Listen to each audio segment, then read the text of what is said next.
Welcome to the Diversity and Inclusion on Air podcast. This podcast is a program of the American Association of Veterinary Medical Colleges Diversity Matters Initiative. The podcast explores various issues related to diversity and inclusion in the veterinary profession and provides the AAVMC an opportunity to offer ongoing diversity programming to our member institutions as well as all veterinary professionals.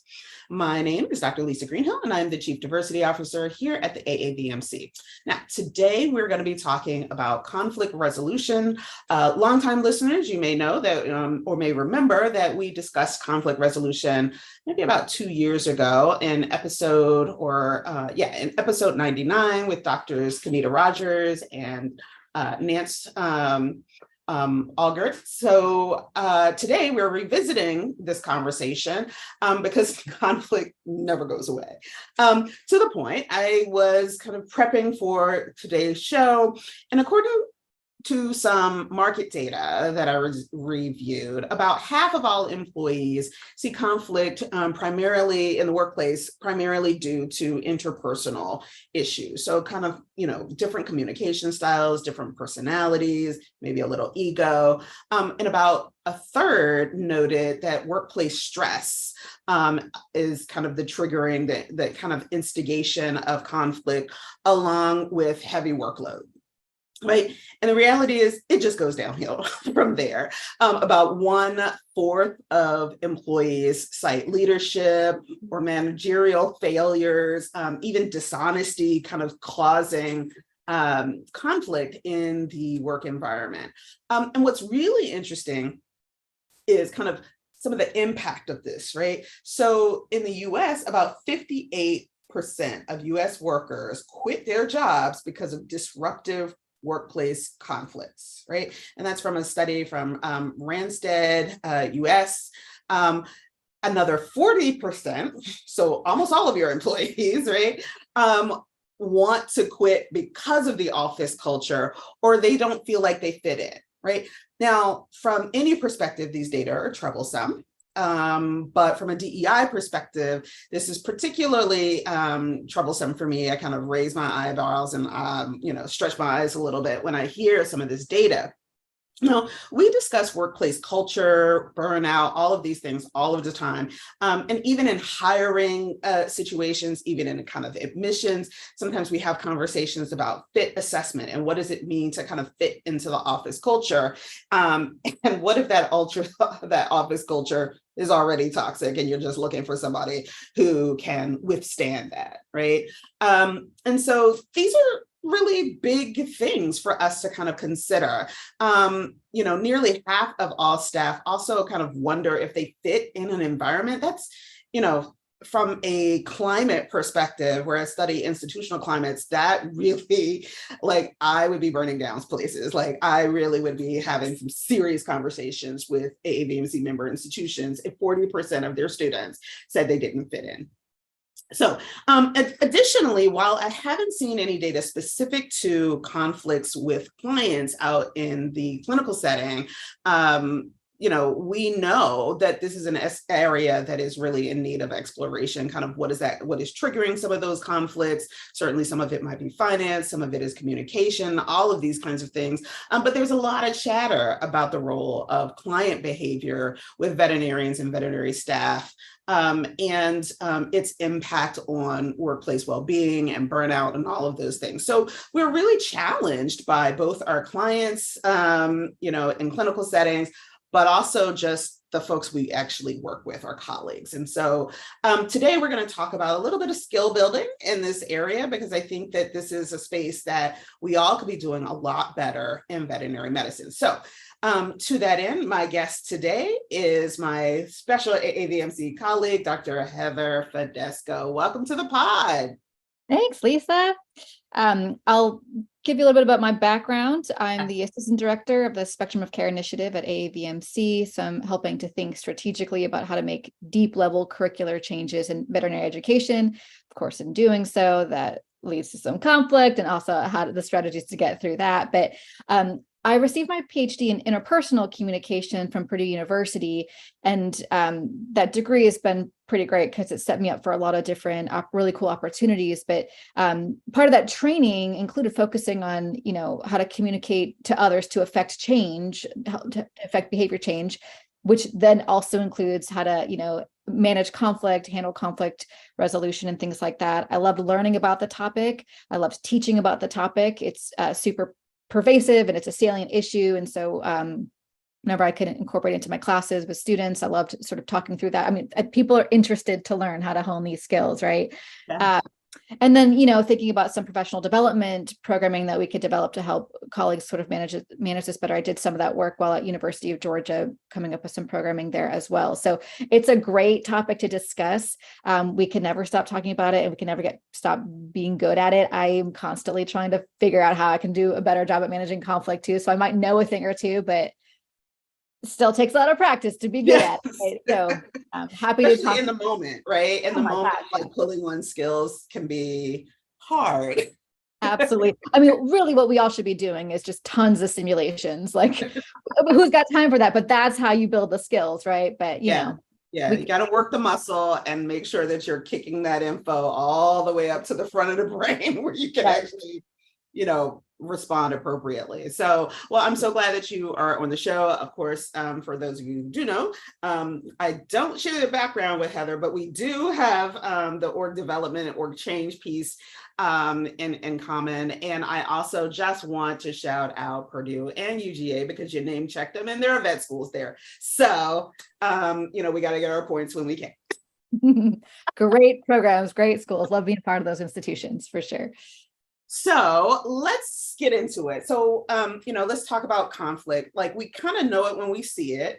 We certainly know it when we experience it because typically we even have a physical kind of auto response to it, right? Somatic responses to it. So really kind of what is conflict in a nutshell? Yeah, from like a definitional standpoint, conflict happens when people have incompatible needs, beliefs, goals, behavior. So it's just this incompatibility. The way that you want to do something is not the same way that I want to do something. The way that you believe something is not the same way that I believe something.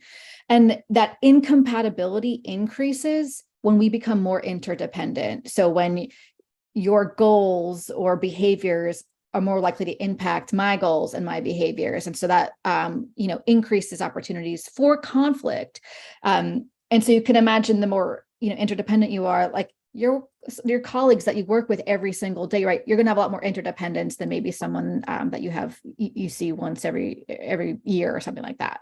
And so the more your goals, your behaviors intertwine, the more interdependence, the greater likelihood for conflict. And that being said, I will say it's sort of sometimes rooted in that interdependence. Interdependence is like an important thing for interpersonal relationships. So that's a good thing, right? Sometimes it's like, oh, hey, we have some conflict here because we are so connected. That's not a bad thing. And conflict, again, isn't inherently bad, right? There's a lot of benefits to it, and benefits that can come out of it. Like, it signals a need for change. And while change can be uncomfortable, that's how we make progress and keep moving forward in our lives and in society. So we do need that conflict to keep moving forward. It's normal, it's inevitable, it happens all the time. But if you sort of remain quiet about it, you miss opportunities for problem diagnosis. I mean, don't we want things to get better, right? So like if we feel that conflict, that's a signal that there's an opportunity for us to kind of figure out what's going on, problem diagnose, and try to move forward. And then, of course, if you manage it well, on the other side of it, you get improvements in goal clarity and creativity and personal growth, and then enhanced trust in that relationship with the person that you're having conflict with. So there's a lot of good things that come out of it, even if initially those incompatibilities of goals, needs, beliefs, behaviors, if that kind of feels a little bit rough at the start. Yeah, it's really uncomfortable, right? And so, so I mentioned some data at the beginning where, you talk about like you have to kind of be willing to work on that resolution. Well, like over half of people are like, no, I'm out. Yeah. Right. And I think that certainly in the last, 2 years, semi-post-pandemic with the Great Resignation, where a lot of values at workplaces and institutions really changed. We kind of all got used to wearing our t-shirts and leggings or sweatpants. We did not want to stop wearing them, right? And so like some of these things really started kind of really triggering a lot of conflict in the workplace. And so then we had like the Great Resignation, which is supposed to have been kind of tapered out. But the big takeaway for me was, like over 50% of people are like, I'm not dealing with this. So why is it hard? Why do we kind of tuck and run? Yeah, well, there's a lot there. There's a lot of reasons why it's hard, and none of it's surprising. But I mean, the first one that we've mentioned is just like all the emotions involved. It's hot emotions, right? Like you said, you know when you're experiencing conflict because you feel it, and you do. There's psychosomatic responses to it. Our like adrenaline kicks in, our heart races faster, and you feel some negative emotions, and that prevents us from thinking rationally. And we sometimes need to think rationally if we want to effectively manage conflict. Not to say that in a conflict situation you have to remove all emotions. That's not the goal there. But if you're flooded with emotions, it's hard to tap into your rational brain to kind of work through that, right? So it can just feel bad, and that emotional piece, that's certainly one part of it. And that the tough part about that, and I'll say I am not a clinical psychologist, though I like to think I'm somewhat of an enthusiast. So I've thought about this idea of emotions. Hot emotions during conflict, super normal. That's predictable. But some people have complicated relationships with emotions that kind of goes down to this clinical level. So like you might have a complicated relationship with emotions, whether it's like how you express your emotions or how you react to other people's emotions, that stems from your upbringing, right? And then the person you're having the conflict with might also have that complicated relationship with emotions. And so that might look like some people are they just internalize their feelings. They get uncomfortable with other people's expressions of emotions, and that could activate their fight, flight, or freeze responses, right?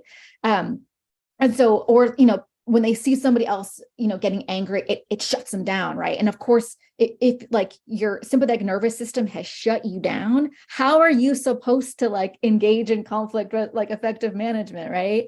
So that's really hard. Other people externalize their feelings and are more inclined to let those negative emotions show. And showing anger is okay. That a lot of times it's appropriate to signal that like, hey, this is not okay. This is a big deal. It matters. We need to address this. But of course, up to a point, if that anger can, get a little bit messy, leads to, just some disrespect, threats, aggression. That's not a workplace we want to be a part of, right? So there's a line for how people express that anger. And then the other, again, more clinical piece is that sometimes if we dip back into people's, reactions to their emotions, if you are a person who has prolonged trauma as a child, your emotional development can freeze at the age at which you've had that trauma.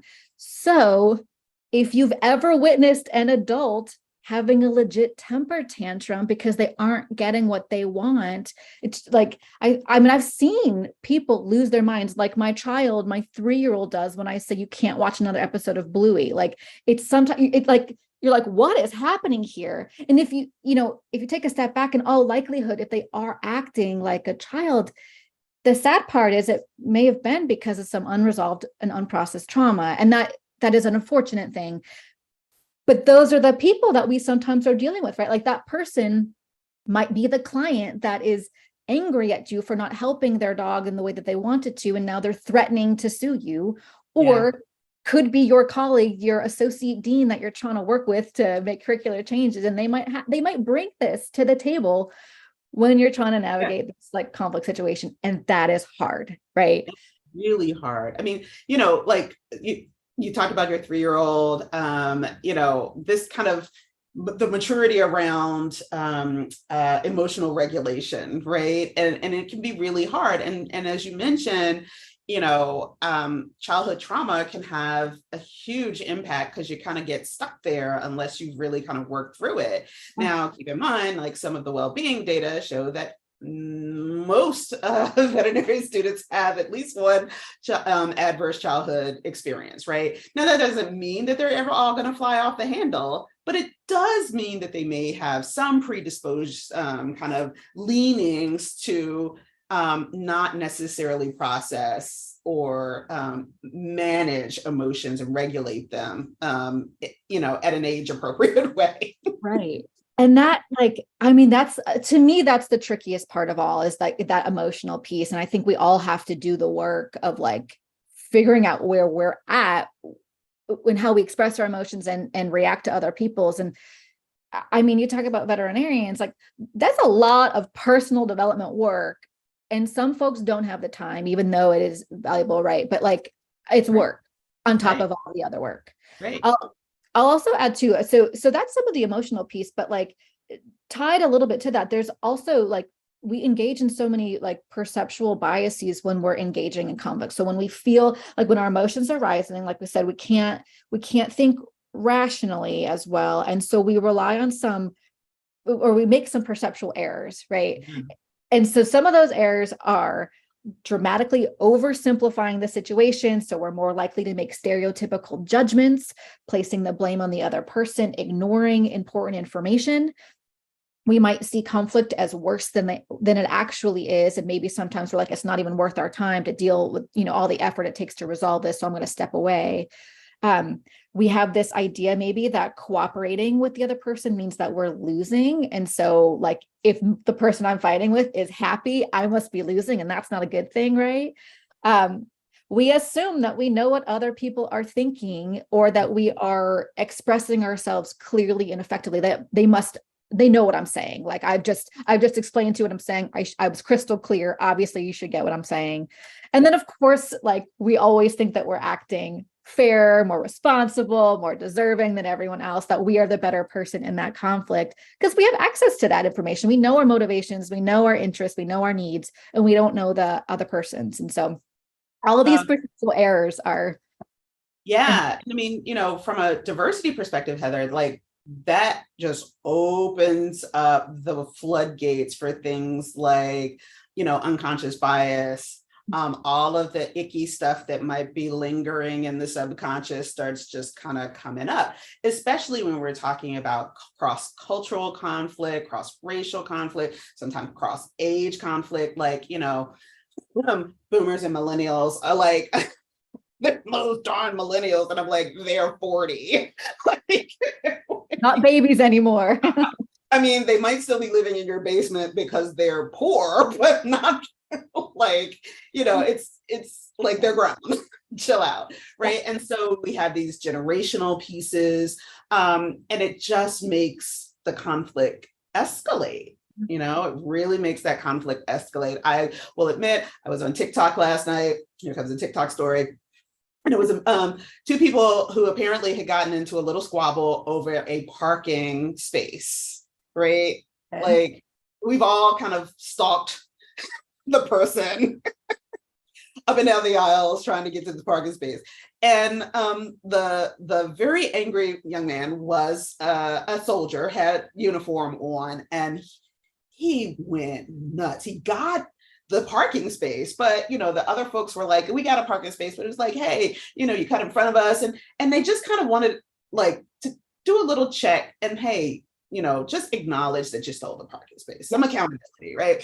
No, he flipped out, and the next thing you know, he starts like taking off his uniform, like he is going to do something. And it was just like he was escalating, and they were like, okay, but dude, it's really just a parking space. Calm down. But man, like, and again, I'm like jumping, like, what, like, let's go through his traumas. Let's figure out like why this is his reaction. And like, I mean, and it is like interacting with a toddler, isn't it? Like, yeah, just a meltdown. Oh my gosh.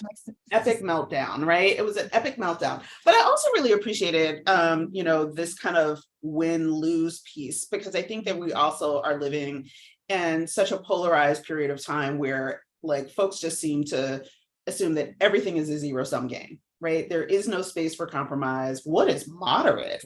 Like, we don't have that anymore, right? There's no moderate. Like, I'm not really sure what that is. Is it, and even then you're like, is that moderate to the left or moderate to the right? Right. We're still kind of trying to parse those things out. And so this winners versus losers thing really becomes problematic because it's like, it's that, what is the metaphor? Like,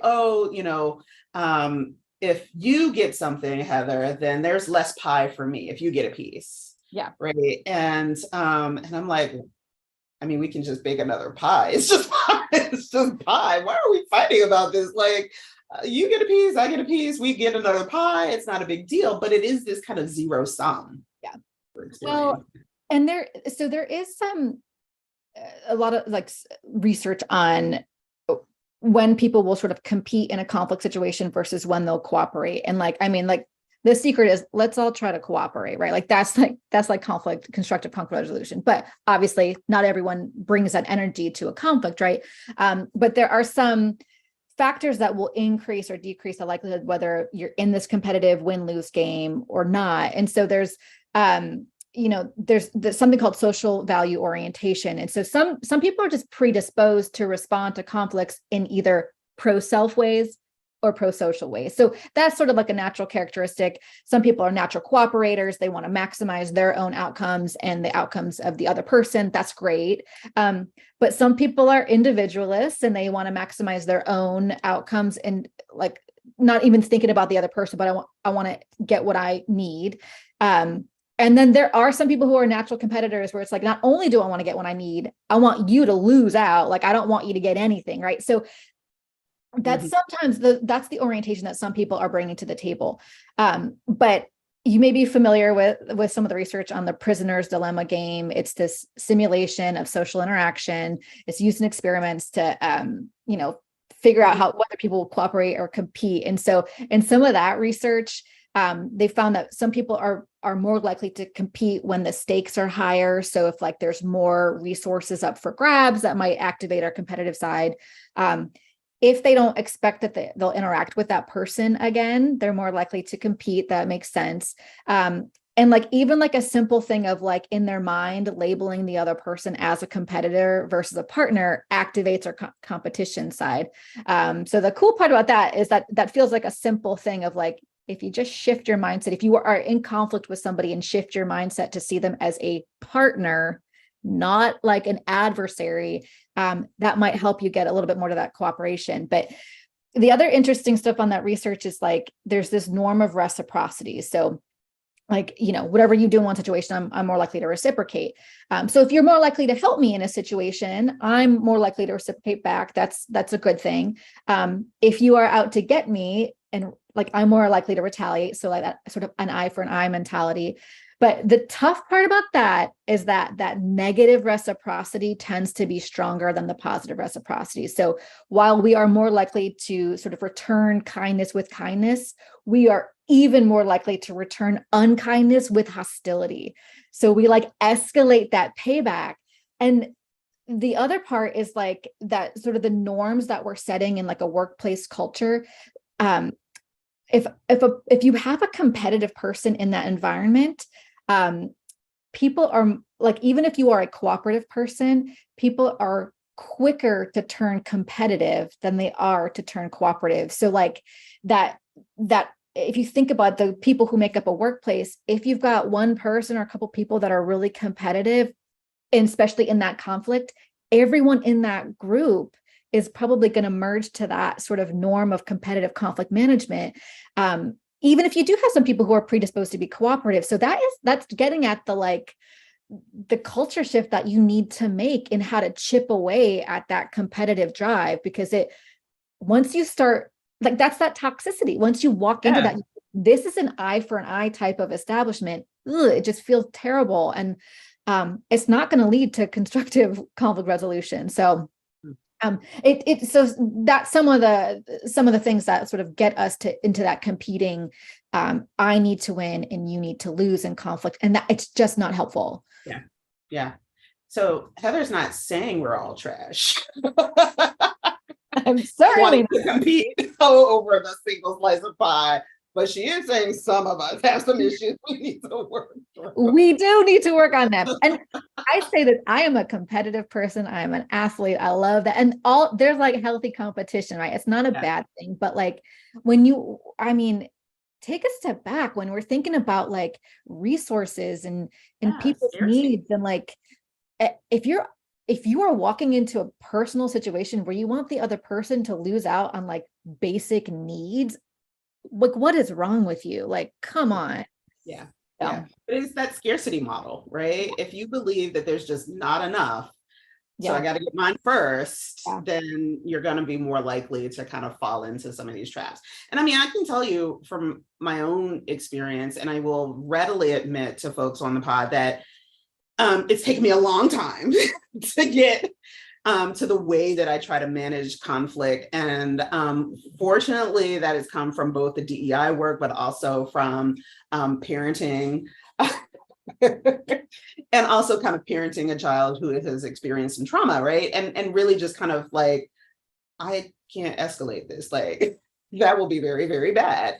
And so, I literally have to stop when someone says, I mean, people say some crazy stuff to me in the job.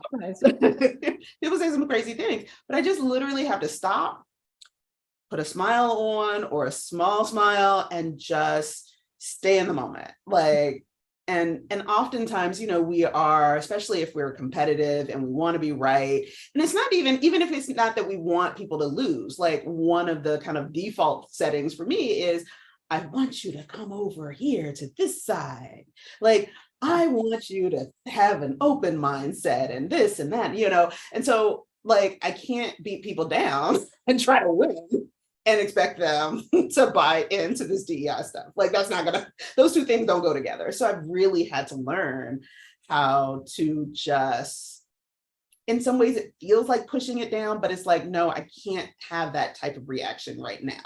Yeah. And it's like meeting people where they're at, right? So if they cannot see the things the way that you see things, like you got to meet them where they're at. But the icky part is sometimes you're like, you're a bad person, right? Like if you are like racist, right? You're like, I've got no compassion for you. And that's like, we're trying to perspective take and stuff like that. And so, sometimes I hate to say that there are lost causes, but like, right, sometimes there are lost causes, but I'd like to think that most people can move forward in the right direction, and you can kind of just get there. I believe that a lot of folks, and so, even then there's kind of like so many things are happening. I'm trying not to overreact. I'm trying to kind of keep the regulation.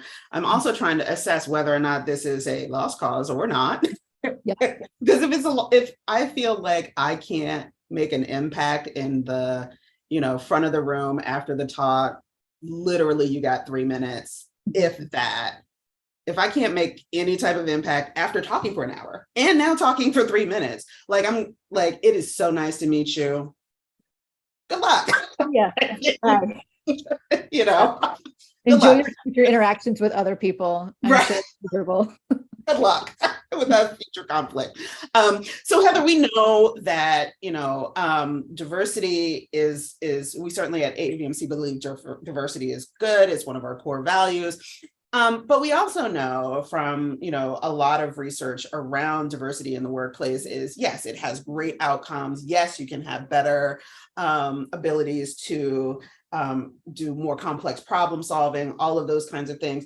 What doesn't get talked about as much is the correlation with increased conflict, right? In terms of things like, we have different perspectives. We're coming from different backgrounds. Like, these are all the things that we lean into to solve problems, but then like we have, a little chaos in the break room. Yeah. So, how can we talk about that in a more meaningful way, in terms of like, hey, let's also help prepare ourselves to work in these diverse environments, because even if you're not like working in an air quote, for the audio version, air quote, diverse working environment, it's coming to a place near you. probably later this week. Like it's moving that quickly, right? So, how do we help coach people to be prepared for that? Well, I mean, and that goes down back to the definition of conflict, right? Where it's like, it's incompatibility, like in the way that people think, their lived experiences, their preferences, their cultural norms, their professional training, like all of that, all those differences increases the opportunities for incompatibility. And so, so the more diverse a workplace setting is, the more likely that you might experience some conflict. And like, obviously, if everyone were identical, we'd approach problems exactly the same, we'd think exactly the same, there would be no butting heads, there would be no incompatibility, we'd just go on. But like, as you said, there would then be no creativity, no more effective problem solving, more like, better performing teams. So it's like, okay, what do we do with that? And I think the other tricky part, like we were talking about, right, is like in conflict, we're more likely to make some perceptual errors. And so then if you are like interacting with someone who, feels very different than you for any number of reasons why a person might be different, then your ability to like increase those like stereotypical judgments might creep in and just make the situation worse, right? Like, she's mad because she's just an overly sensitive woman, right? Like that, like just devaluing that, or like, he doesn't know the best course of action because he's a vet tech and I'm the veterinarian, right? So when you start like separating things out, you make those simple judgments and discount other people's sort of contributions. That gets tough. But like, I think it's not a simple solution, but like, you just got to do the work of perspective taking, right? So like, authentic perspective taking, where you try to understand where the other person is coming from. And so being aware of the differences, and some of that is just like figuring out who's on your team, right? Like, so if you're just facing the team that we're like, what's the landscape? What's the composition of this group? And then let me take some time to figure out what their perceptions might be, what their lived experiences might be. And if you can do some like team building, like, some highly like nicely facilitated, moderated team building stuff where people can get to know each other better, great.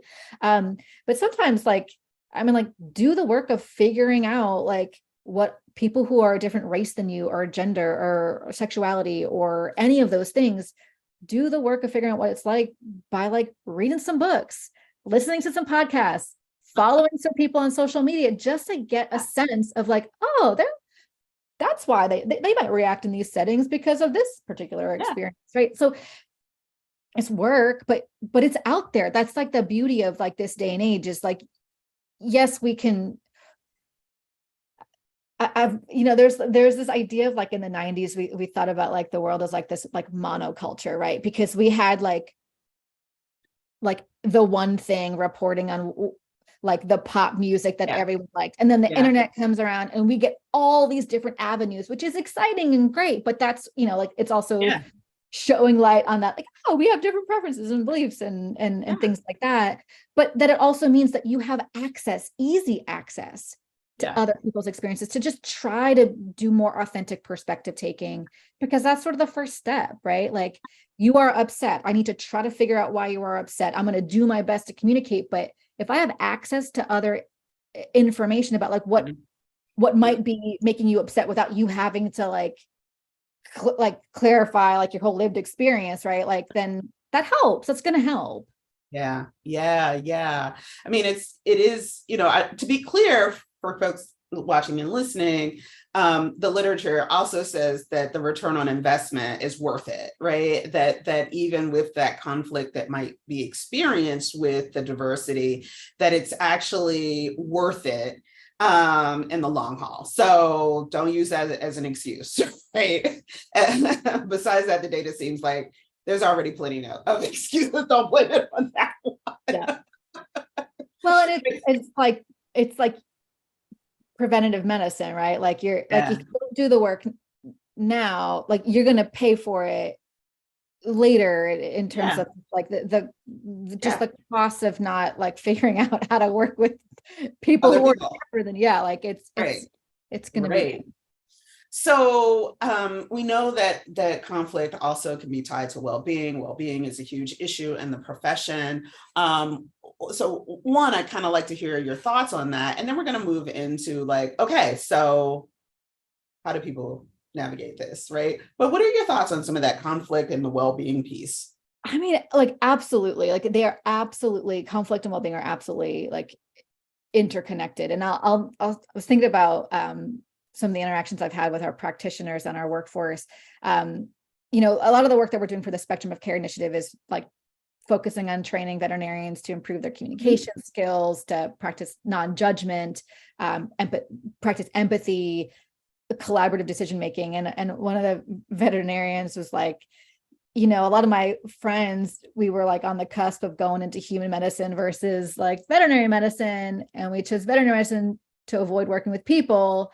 But like, you got to work with people, not only on like your staff, but like you got to work with the animals, like their owner, right? Like you can't ask the animal, like, you got an upset belly, like, tell me more, right? So like, I think, you know, sometimes some veterinarians might go into the profession to avoid some human interaction, and that is tough, because that's like, come to find out, like that's immersed in it, right? And that can make them feel a bit uncomfortable, right? And not everyone is as comfortable with conflict as we've talked about, right?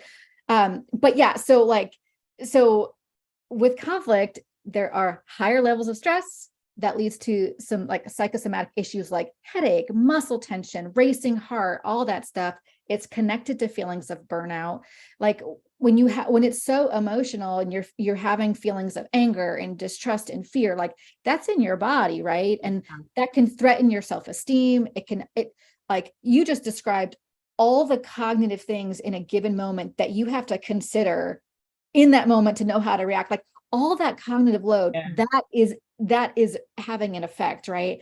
And so your adrenaline's kicking in, like all that's going on. And if you have sustained conflict over time, like all those have physical, like all those physical effects, like some like long-term negative outcomes. And there's also connections then with like, you know, increases in rumination. I don't know about you, but when I'm in a conflict, I think about it for a long time, right? Like all night. So all night. So then you get like loss in sleep, right? Because you're ruminating, loss in sleep. There's associations with increase in alcohol intake. So we know all of that is connected to our physical and psychological well-being. And all of that can certainly impact our levels of depression as well. So yeah, it is 100% intertwined. And then you think about the backdrop of like veterinary medicine, which is a high stakes profession. So like, I mean, the work itself is stressful. And then you've got these other human problems to deal with when you're trying to save the life of a certain pet, right? When you introduce all these other sort of conflicts from the people involved in that, oh man, it's a lot. Yeah.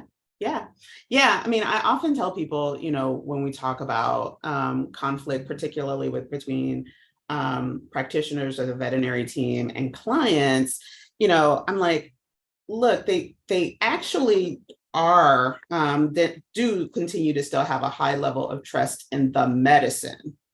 What they don't have a high level of trust in is your ability to communicate with them at their level.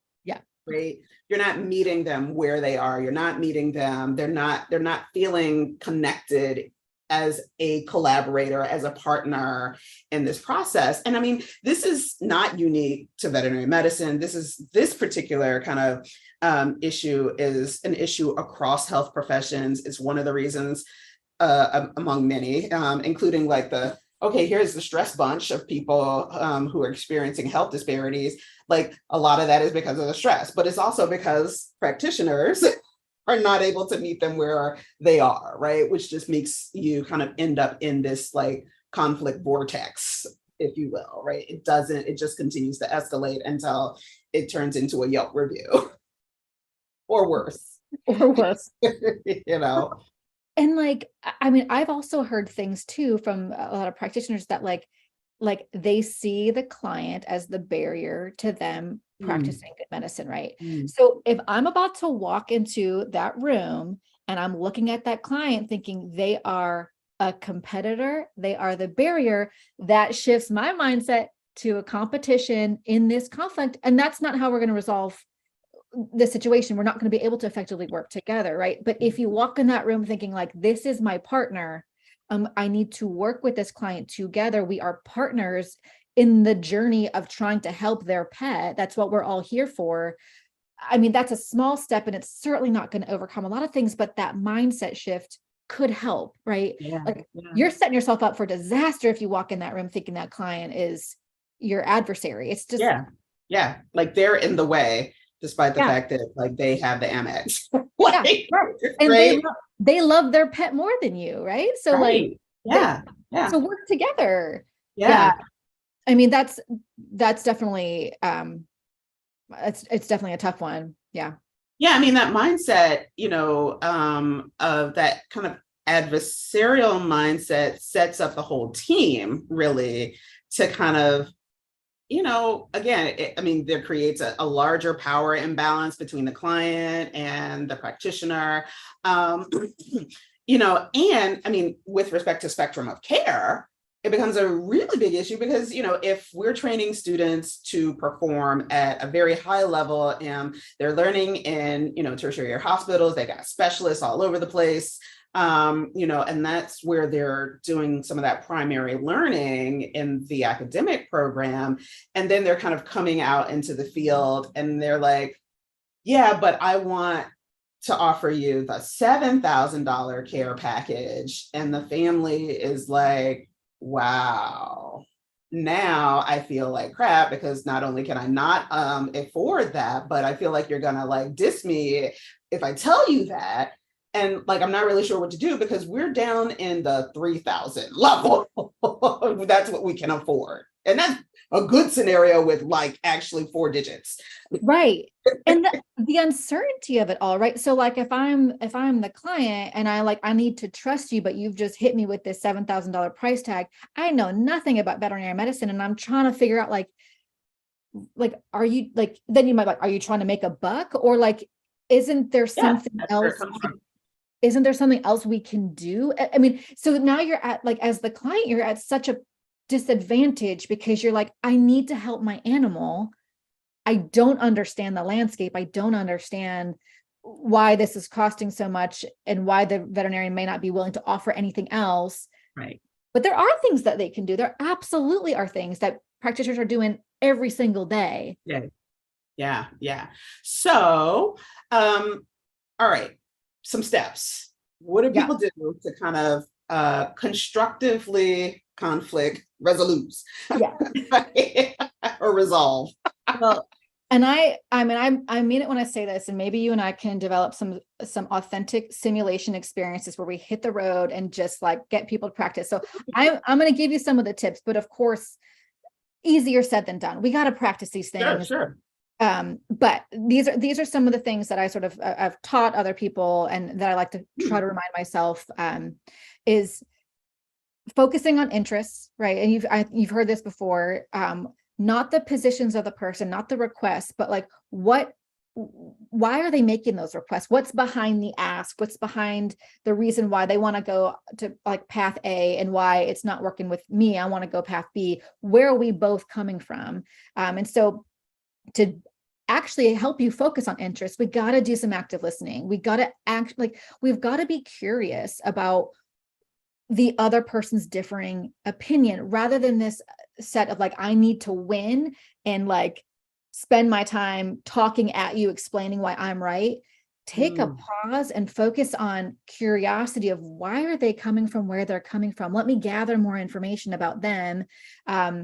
In a good way, an active listening way. That's asking questions with the actual goal of learning. It's paraphrasing back to check your understanding to make sure you actually are listening and acknowledging the other person's thoughts and feelings, through verbal and nonverbal messages. And that like when a person actually feels like if you're in a conflict and if that other person, like that client, actually feels like you are trying to understand where they're coming from, just that act alone of feeling like you've been listened to can diffuse that emotional response. And it makes it easier for other people to reciprocate listening behaviors and sort of work together. So like like practice your active listening skills. It will save you in all of these settings. And then, so that's helping a little bit with the emotional the emotional part, but we've talked about that managing emotions during conflict, I think, is the hardest thing. Like, it is just, we all need to do better at it. It's stressful. It feels bad. Some of us want to run away, dig in a hole, freeze. Others want to fight, Yeah. it's hard. So I think that's where we got to do the work on ourselves and like identify our triggers. What's our reactions to emotions? Like, when I'm noticing somebody else has an emotional reaction, how do I react and why? Why do I act that way? Oh, why do I express my anger in this type of way? Let's figure out those triggers, because like that's the first step in sort of overcoming the triggers, understanding ourselves. And so that's some work. That's some personal development work. It's work. Yeah. Let's do it, right? Like, it's going to help us like not be so scared of emotions, right? Like, let's do that work. You said yourself, you like to take time out. So that's a great one, right? Like, and that's like, could actually be taking a time out. Like, I hear you, we're having this moment here. I'm not going to be able to effectively communicate. So I'm going to take a little walk and we will come back and talk about this, but let's both calm down. But you can also take a little mental break in that moment if you feel like you can't like actually walk away. Right. And right. Like the way that this is that sort of clinical psychology again, it's like, when you're feeling that emotions, you have to get out of that sympathetic nervous system that has got you, like, you're on high alert, all the signals in your brain are going off, and you got to move to that parasympathetic, like, nervous system, right? Where you can relax a little bit more. So that means like breathing techniques, right? Can you take some breaths? There's like sensory grounding techniques. Can you list the 5 things that you can see, 4 things you can touch, 3 things you can hear, 2 things you can smell, and something that you can taste. I mean, ground yourself in the moment so that you get out of that amygdala and just sort of like, you're not going to you're not going to get to 0, right? Like, right. Calm yourself down so maybe your sort of rational brain can jump in a little bit. And then there's other techniques for reappraising conflict, right? So this is all a mental game.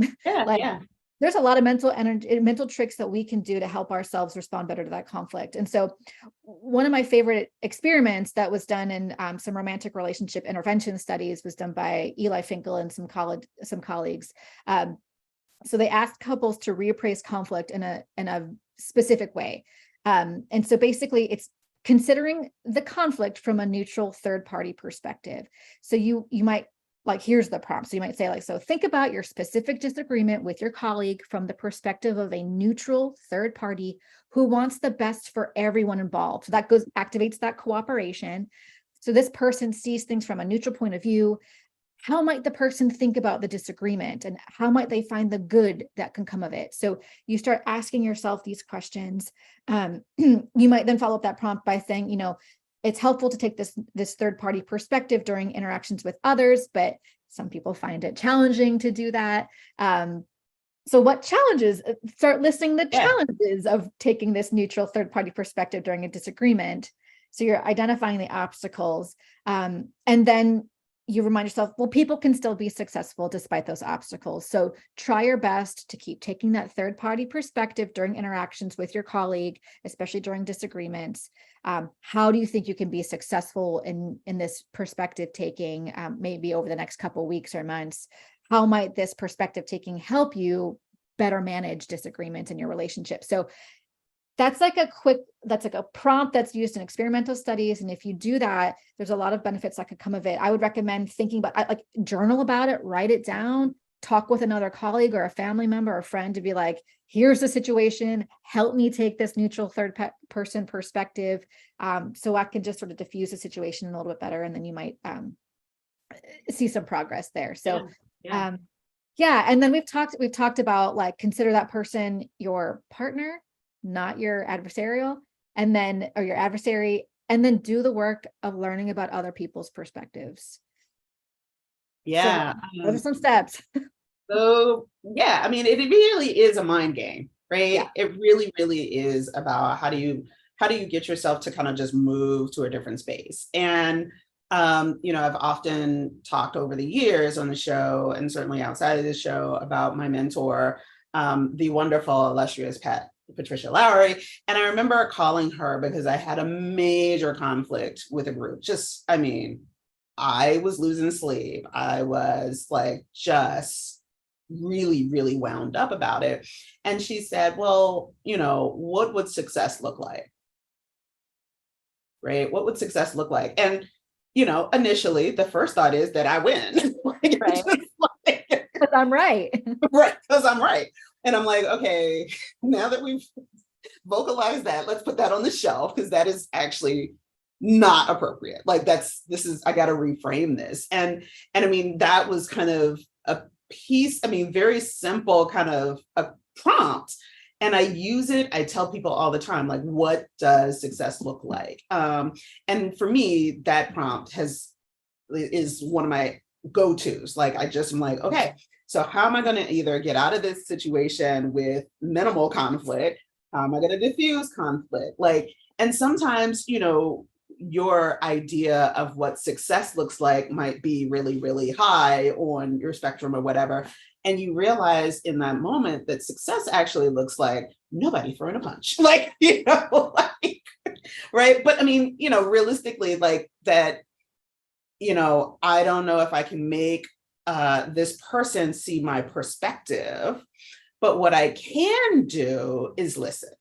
That's all I can do. I might disagree, but I'm actually going to make sure that I am also sending a lot of nonverbal skills, that I'm present and that I'm in this moment with them and that I am in good faith listening. Yeah. Right. Yeah. And I think it's making me think of like you're activating like your observer mentality, which also, if you activate that part of your brain too in the moment, like you focus on observation, what's happening, you're grounding yourself in the moment and you're taking notes and you're doing some perceptual checks too by like be that qualitative observer, write down and ask the questions. Like, I'm noticing these nonverbal behaviors from my colleagues. And when so-and-so says this, they react this way. And if you just start sort of documenting that for yourself and then following up with some actual questions where you're checking your perceptions, like that, you're not making the situation worse, right? Like if it doesn't call, the situation doesn't call for your reaction or response, right? Like, but you're still gaining some control in that, right? For the better for the situation, right? Like getting data, getting information, what's going on in the situation, how am I reacting, how am I feeling? It helps. Yeah. I mean, I do think that it helps. It positions you to have a decent outcome. It might not be the outcome that you want, right? But again, that bar of what success is may change. Yeah. Right. And you're more likely to accept it when you've also accepted that success is not going to be way up here. Like that's off the table. Not reality, right? Like why try to get something that isn't attainable? Yeah. So, what makes this constructive as the name of our show is today? Well, all these things that we're talking about, like, to me, it goes back to that one of our initial conversations around competition versus cooperation. Like, competition is great for like athletic events and board games and whatnot, but like when it's the business of like people, right? Like interacting with other people, working together to help animals be well. I mean, we got to activate our cooperation side. And so like, to me, like competitive techniques for conflict resolution is not building anyone up. It's in some ways you're tearing other people down. You're trying to focus on who's winning and who's losing, but it's constructive when you can cooperate and focus on how can we both get something out of this. Like, how can our needs both be met to some capacity? That's constructive. That's working towards progress. That's building. And that's getting us closer to like those benefits of conflict, which is problem solving and change and progress and enhanced trust and like, creativity and stuff like that. So that to me is like getting yourself out of that competitive mindset is going to help you make this conflict situation more constructive. Yeah. All right. Wow. So shift in mindset, folks. And I Yeah. did drop a few of these the gems in the online chat. So shift in that mindset, active and curious listening, taking the mental timeouts after you've learned what your triggers are. Because sometimes we don't even know. It's just I like, know. you know, Yeah. where did I hear that? What is that? Right. Yeah. But really kind of figuring out what those triggers are, taking those timeouts, really working on that emotional regulation, which, you know, again, we often think of toddlers. We often don't think of like 40 somethings who still have trouble emotionally regulating. And who are like in charge, right? Like if my toddler was in charge, like, oh my gosh, but it's the reality sometimes, right? Yeah. Yeah. Yeah. And so, you know, and then using prompts to gain perspective. And again, that shift in that mindset, we always come back to that, to a partner perspective. So, And you can't control other people, right? Like you cannot control other people's reactions. You can control your own reactions and the things that you do by engaging in some of these techniques. yeah, you can only control your own stuff. Yep. So, yes. Any parting words, Heather? I enjoyed this conversation, Lisa, and I appreciate your whole perspective and all the hard work that you're doing. And I'm glad you're like, we're saying like, we got to keep talking about this, right? Because it like, you take one course a couple years ago and like, but you've never practiced it and you don't like think about it again. And then you're the next second you're in a conflict. You're like, I've forgotten everything that I'm like supposed to do. And it still feels bad. Right. Yeah. So keep engaging in those conversations and do the work and reflect. And there's a lot of resources out there to sort of help you get better. We should all be trying to get better. Yeah. And I mean, you know, a lot of times we think about this in the context of, you know, the work environment or a school environment, but this is just like life skills. This is what I tell my daughter, like, these are just life skills. This is adulting. Yeah. And it's going to help. Like, if you get better at it, it's going to touch every aspect of your life. How cool is that? Yeah. Yeah. Awesome. Well, Heather, thank you. So much for making time out of your busy Sochi schedule to come on the show. I really, really appreciate it. Fascinating discussion. We'll have to continue sometime offline. We're going to make that simulation. And yeah. It's going to be great. Oh, so stay tuned. We'll see, but don't hold us to it like this year. So a little bit because we're busy. But so this has been another episode of AAVMC's Diversity and Inclusion on Air podcast. To my guest, again, Heather, thank you so much for joining me for today's discussion about conflict resolution. For our viewers and listeners, be sure to subscribe to the show on YouTube, hit the little bell thingy-majig subscribe button, and be sure to look for us on your favorite podcast app. We'll be back soon with another show. And until then,